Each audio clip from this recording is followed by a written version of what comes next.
I am just so happy and honored and excited to invite to the stage somebody who has really been showing the way in so many ways, first as the administrator of the U.S. Environmental Protection Agency, now the head of sustainability at Apple. Please welcome to the stage Lisa Jackson.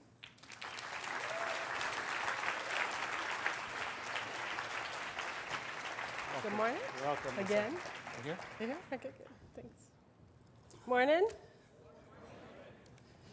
Welcome, Lisa.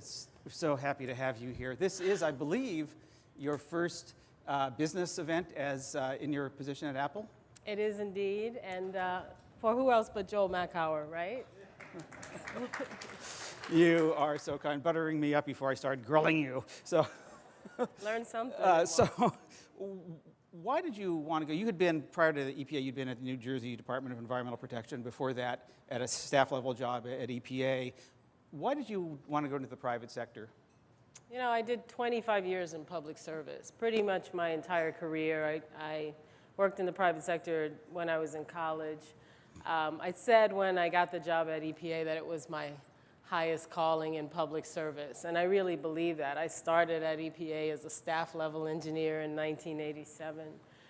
So for me, when I looked around about what to do next, there were a couple of things. First was I had spent 4 years saying there's no need to choose between a healthy and growing economy and a healthy environment that takes care of our people and our planet. And obviously, I wasn't going to go anywhere that didn't espouse those same values. But I was looking forward to and I'm really enjoying being able to act on those principles. And then I would say the other reason is scale. Part of the reason it's your highest calling in public service is that the actions that you take have real scale domestically and internationally. And that's very true of the business community, as you know as well. So leadership and collaboration in the business community means that these actions have real impact and force. So why Apple? What did you see as the big opportunity there? Lots of opportunities. You know, first I wanted a company that was innovative and creative, and Apple is the most innovative company in the world. I mean, it's full of people who, I tease sometimes that if you want to get something done even quicker at Apple, just tell an Apple engineer it can't be done. Right. It's in the company's DNA to be innovative, and then it's also in the company's DNA to think about the customer. It's a customer-facing company, so there's lots of leverage and lots of interest there in the things that make sense. And then I was just struck by the values, by the conversations with Tim and the senior executive team. Tim Cook, the CEO. Oh, sorry, Tim Cook, our CEO. I work for Tim. To not just ask what people are doing, which is very important, but what is it that Apple can do that is impactful and makes sense. And it's been 4 months, so it's still a little early by Apple time frame to really say I understand the company. And the cliche is sort of you're there, you think you know. Just about 6 months, you start thinking, oh, I understand this place, and then something happens and you realize you got to start all over. So I'm looking forward to that. I went from 17,000 people to take 3 zeros away. Right now we have a team of 17. It's a strategic opportunity as much as anything else, and that's just really, really fun after the bureaucracy of Washington. And in the realms of looking internally in terms of Apple's own facilities, looking up at supply chain in terms of where things come from, looking at end of life, and all the whole life cycle of the things that Apple does, and of course the data centers, which we'll get to in a second. Where is your focus? Everything, all of the above, although Apple has a pretty engaged and active supplier responsibility group that is not directly in my group of 17. They've been working for quite some time. You know, it's important to remember, Apple's been doing its life cycle analysis since 2009. It looks at each one of those phases. You know them as well as anyone. Everyone in this room is familiar with sort of the big chunks, and you named ours. I mean, it's everything from the product, the production, to the use, to our facilities, to what happens at the end of life of our products. And we've really ratcheted down in a lot of areas such that we know where the challenges are. One of them, by the way, is continuing to get, great data to make sure that we have the most accurate data we can. That's a frontier that we think we're in front of all that, but we need to not stay there. And so when I look across, I see tremendous opportunity. We'll talk about energy, of course, but one of the things I love to do is talk about energy efficiency. Oftentimes, all of our products, almost every one of our products are best in class on the Energy Star rating, something that's from my old life as well. But it's because it's about the customer experience as much as anything else, right? I'd like to use the example. I see many of those shiny apples in the audience, but in between every keystroke, when you're typing a sentence, the software in your notebook is powering down because it's all about being really efficient, because it's all about maximizing battery life, because that's what the customer really needs to understand. How far and how long am I going to be able to use it today? But that kind of thinking is the other side of the coin that I worked on for so long. And some of it is simply making the connection all the way back so that the customer understands not only is this a great experience in the touch, the feel, the battery life, but also what it means in terms of setting the bar for like products and doing something really good for the planet. So one of the things that you're spending a lot of time on are data centers and the energy and I think other aspects of data centers as well. First of all, explain, because it may not be obvious to people how Apple uses data centers. We think of the great physical products and the stores and all that, but where would the data centers come in? Well, we talk a lot about our ecosystem, of course. So that's Siri and iTunes and the App Store and iBooks. So when we're doing that, of course, I think many of us have talked a lot about the concept, which is that we're replacing physical things with virtual things. Yeah. And in many times that can have a huge impact on everything from material and transportation costs, right? Also to time costs and convenience, which is a nice thing. So Apple looked at its life cycle and decided that facilities was a place that we should start. And we took a couple of, and this happened a couple of years ago, but we took a couple of ideas. First, no engineer would be worth their salt if they didn't look for efficiency first. And so it was a 2-year process, of ratcheting down our efficiency in Cupertino at our headquarters. And, we've grown 12% in Cupertino in that time and cut energy use by 30%. So you can do that kind of work. And is that primarily building energy?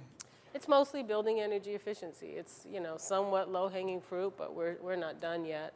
And of course, the new campus, yeah, which we had a great meeting on last night with the Cupertino City Council, is a net zero greenhouse gas building. And it's a huge office building. And I think it's going to be world leading and something we can all talk about in, yeah, terms of it. We all take advantage of the climate here. So then you move on. You look at our facilities. We're 75% green power at our facilities worldwide, Apple owned and operated. That's a great number. We're not going to stop, is what we say, until that number is 100%. Right. But data centers were an opportunity, especially when you're constructing, to think about it from the ground up, to think about not just the center, but how you want to power that center. And so we have Maiden, North Carolina, which, the first phase of our solar array there is 100 acres. It's the largest non-utility array, we think, in the country, maybe more than that. Maybe lots of folks are now saying they're going to build bigger. And then the phase 2 is coming in, so that's 20 megawatts plus 10, and then biogas-directed fuel cells. So Apple went out of its way to ensure that that's a net zero. So is that the plan going forward, that you're going to be building data centers that are going to have some, I assume in proximity, renewable energy generation sources? I think that's a really good point. We are not, at this point, embarking on we are in the energy generation business. We are not trying to displace to that degree. But realistically, when you're generating energy, you're either working with or not with the utility, whether it's regulated or not. So Apple's opinion is, first we look at efficiency, and then, so we're trying to build efficient data centers, efficient campus, efficient whatever, and then we're looking at generating for our own need, wherever we can. Now, that's not going to be possible across the board. I mean, when you look at our facilities, they go from everything from our campus in Cupertino to a retail store, which we may or may not have control over even what the power mix is. But so we prefer to be additional, new generation. That's the theory. And then if we can't do that, we would look for direct power purchase. So we're actually buying above and beyond an RPS, for example, so still additional. And then where we can't do that, we're going to look for, the highest quality credits we can find when and if we need them. But you can do so much. A lot of folks are looking at the building in Cupertino. 75% of the time, 9 months out of the year, won't be a need for HVAC just because of the moderate, gorgeous climate out here. Yet another reason to be in California over Washington, D.C. Yeah, lots of reasons not to be in Washington right now. Sadly, yes. And they're growing. Is that scalable in the sense of being able to, I mean, if you're like pretty much any other big branded IT company, your data needs are growing like crazy as video and other just bandwidth intensive technologies grow, and I mean, everybody, we're going to have sitting here in a few minutes, Joe Cava, who runs data centers for Google, talking about their needs and the fact, among other things, that their data centers are growing and growing and growing, and how that simply impacts their right to operate. In other words, their ability to come in to a community and use the power that they're going to need and use the water that they're going to need. So how do you view the scalability of this from Apple's perspective, not just in the States, obviously, but wherever you're setting up shop? I think a couple of things. If it can't be scaled by the big folks in data, and certainly from the standpoint of use, Google's going to be bigger, I think, than Apple. We're a hardware and a software company. We work with a lot of partners. And what we decided to do was control the thing first that we know we can control, which is our own data centers. Google has taken a different approach in terms of how they maybe offset some of the centers they have. And Joe will talk about that. But when you talk about scale, I mean, I think this is one of those great problems to toss at the engineers at our company and others, because when we first announced Maiden, when we talked about our newest data center that we're building outside of Reno in Lyon County, Nevada, a lot of people said, well, there's just no way it's 100%, because they were thinking of all the old technology that is so much less efficient. The Reno technology is using the concentrating, the C7 solar panels, takes advantage of a really great sort of angle with the sun, so you get really high efficiency for solar. But even still, you have to think about efficiency first, or you just can't get there. So and you're building something in the desert, too, which is going to require some copious amounts of water. That's right. So, but, the idea is that it will be net zero in terms of the amount of water that we're going to use, and not net zero water, but in terms of the energy use of that water as well. But, so the water will or won't be net zero? I actually don't know that question. I will check, though. Okay. Yeah, I haven't been out there yet, but I am going when there's something to see. What have you learned about working with utilities and all this? Because you're, one of the, as you know, oh so well, that we've got thousands of utility districts in the U.S. and, of course, around the world, thousands and thousands more, each in it, and 51 PUCs, and each one is a one-off, and that's before you get to the community aspect of it. In terms of being able to work with the utility to get to your 100% renewable power goals, is that easy, not so easy? What have you learned? Yeah, it's a great question. First off, let me be really clear. I didn't do this. So if Mike Petterhoff, our global energy manager, were here, I would give him a big shout out, he and his team, and all the folks in procurement, all the folks in legal, who have to think through these issues. And I guess that's the first thing you learn. And kudos to VERGE. I think you probably had a conversation a couple years ago about disruptions that were coming. And obviously, if you know you're going to be growing to use more energy, which is a good thing from the standpoint of Apple, because it means we're growing and our reach is growing, you have a responsibility to do that. But it means, 51 different jurisdictions, 51 different regulatory approaches, 51 different, if not more, and it can sometimes be local. And then So city, you can, we're dealing in some jurisdictions with county, and then we deal with the PUC, and then we deal with a regulated utility. And we're looking at future plans, and all that can be multiplied again. So I think it requires an investment in that side, the administrative side, of really trying to figure out what can work in the time frame that business needs it to work. Yeah. And one of the other opportunities that we look for are offsets while we build. So these things don't just both come online at the same time. I think in Nevada, I think if you go there now, you see the groundbreaking has already begun, and the data center is pretty far along, and the solar is going to follow, but we're using geothermal. That's part of the grid right now. So there are two different models. In North Carolina, we built, and then as part of a green tariff, basically, where Duke has now come in and said we're going to look at a green tariff in the future, because what Apple did is negotiate essentially something like that. In Nevada, it's really interesting because there, NV Energy, which is the utility, we're right near one of their generating stations. We're sort of partners almost. We're the developer and the funder and the builder, and we'll work, I think it's SunPower there, I'm not positive. But there, we have a contract that they're going to operate it. And after they operate it, they have an option to buy.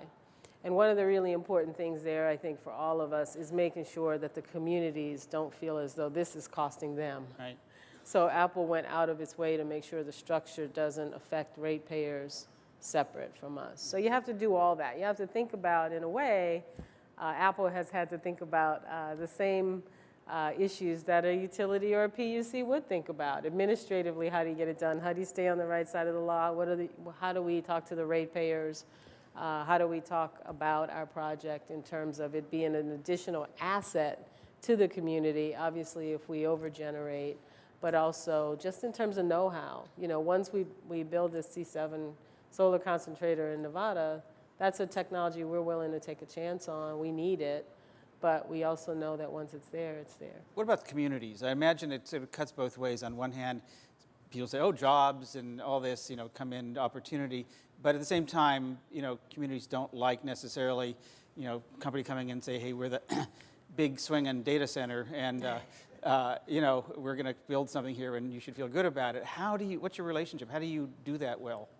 Well, you know, it's like real estate. Location is everything, right? I mean, I think...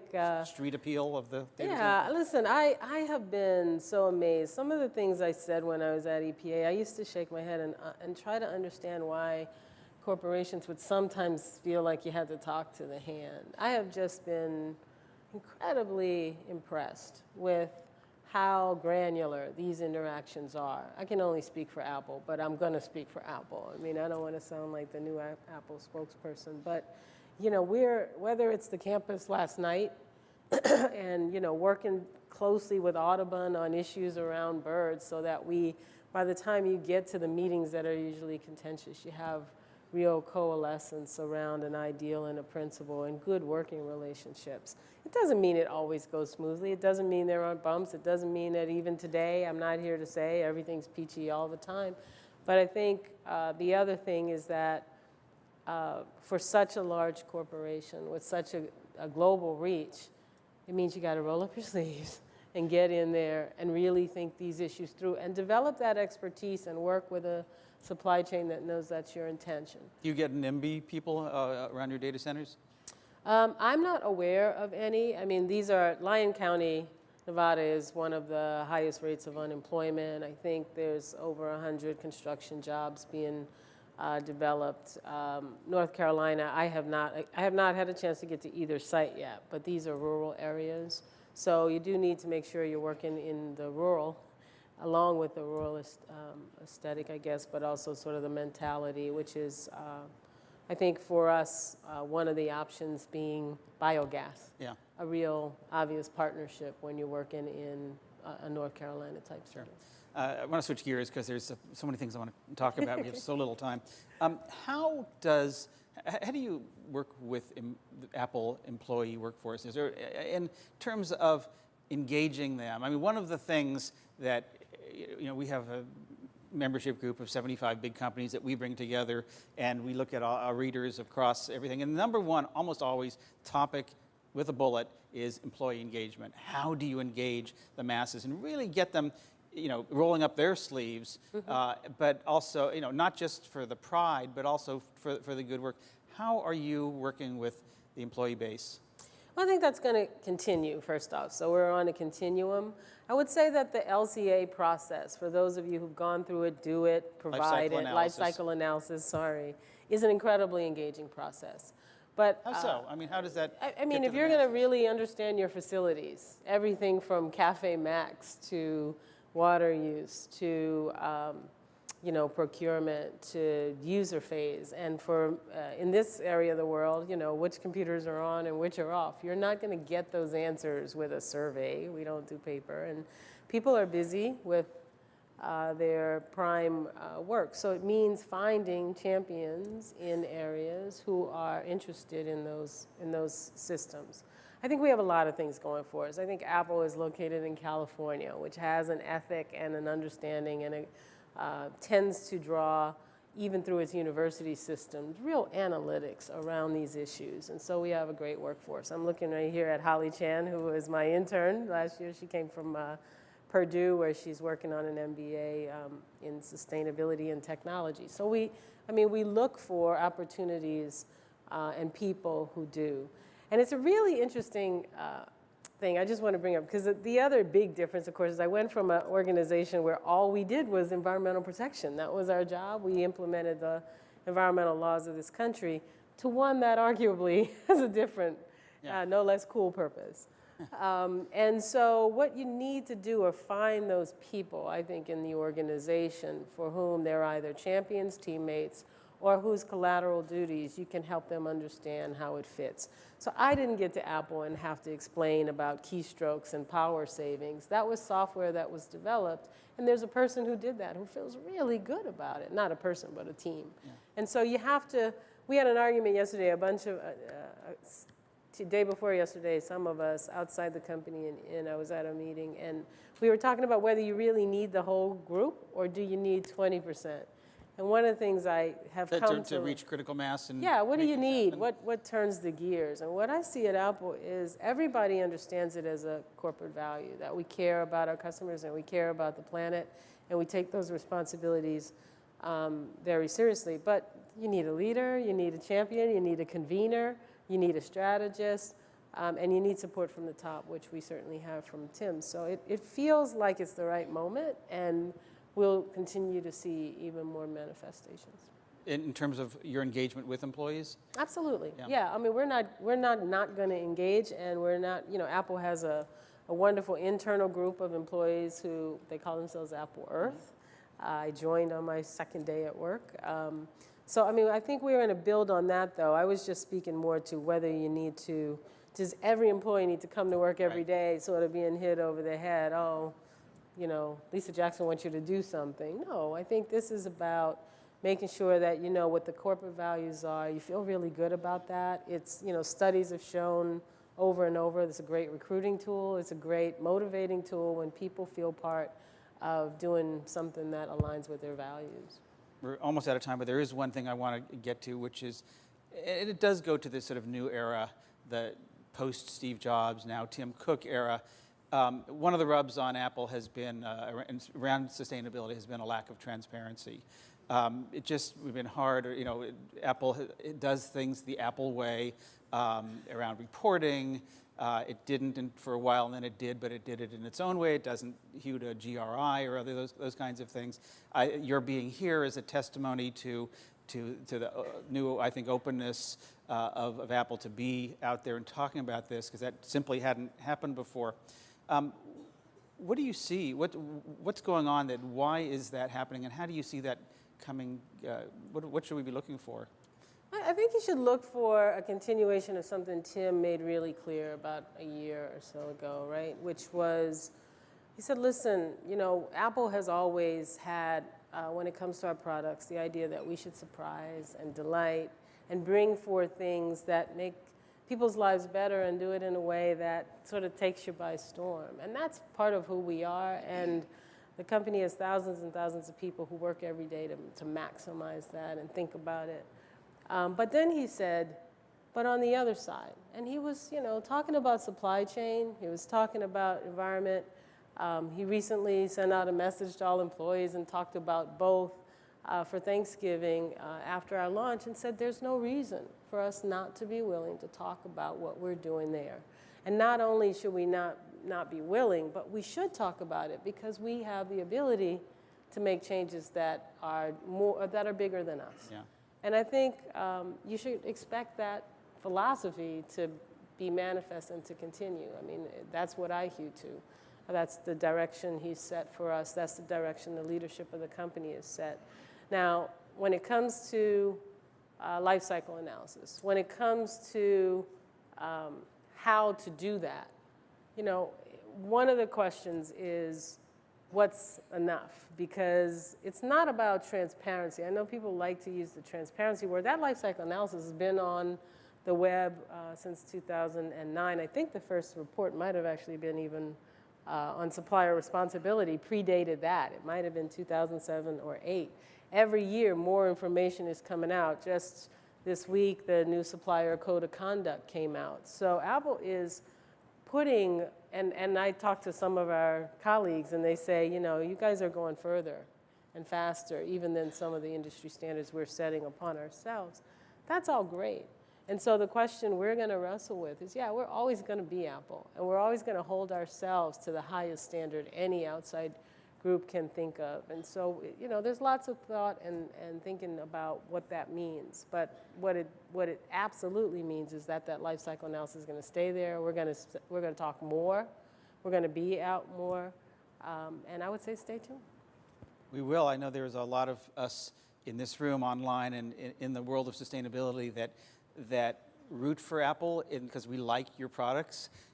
We have them, in our pockets. Some of them are using them as we speak, and want to, have that sense that yes, you're one of us, if you will, in the sense of being a leader, being at the head of the class. But, I always say Tim Cook did not hire Lisa Jackson to be quiet, right, or to keep the status quo. That's not the play. So. I think we understand that, and what we want you to know is we understand our responsibility, and we do care. It is a corporate value. Yeah. A couple months ago when I invited you to come to the stage, and you very quickly responded yes, and you said, my only question is, do you want me this year or next year, being the implication being you'd only been there a little bit, and to which, of course, I answered yes. But we are staying tuned, and we would love to, as you have another year under your belt and really start to ramp up in the ways that I'm pretty sure you want to do, we'll really be looking forward to following up with you and hearing more about what's going on. Thank you for being here, sharing this with us. Thank you for coming to Apple and finding your way out of Washington. I think looks like it's going to be an exciting ride. And again, thank you for being here. Please join me in thanking Lisa Jackson. Thanks so much. Have a good time. Thank you.